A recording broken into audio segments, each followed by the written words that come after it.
Bismillahirrahmanirrahim. Assalamualaikum warahmatullahi wabarakatuh.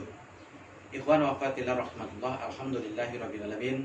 Kita masih senantiasa diberikan kesehatan oleh Allah Subhanahu wa ta'ala sehingga bisa terus beraktivitas, bekerja dan beramal.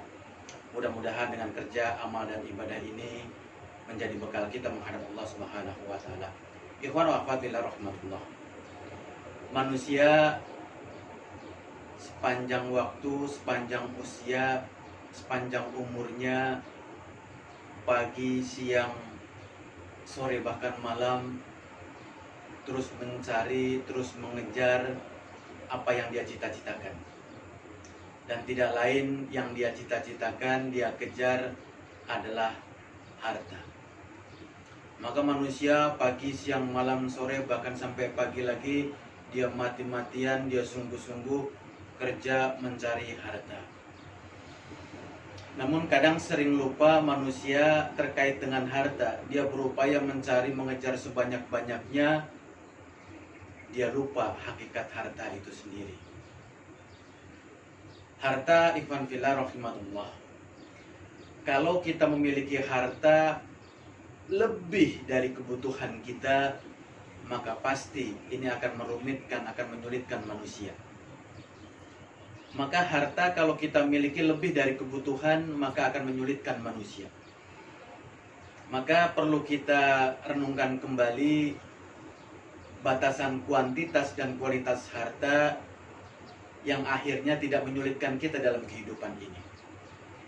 Maka banyak di antara kita berupaya sedemikian rupa mencari harta, lupa kalau makin banyak harta dia kumpulkan, lupa kalau makin banyak harta dia timbun, akhirnya harta itu akan menyulitkan kehidupannya.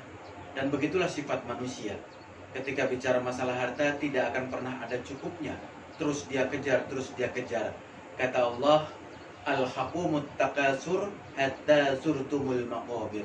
Sungguh manusia bermegah-megahan, berlomba mencari, sedemikian rupa mencari harta, sampai dia lalai, sampai dia lupa, sampai dia tidak sadar. Kapan dia sadar?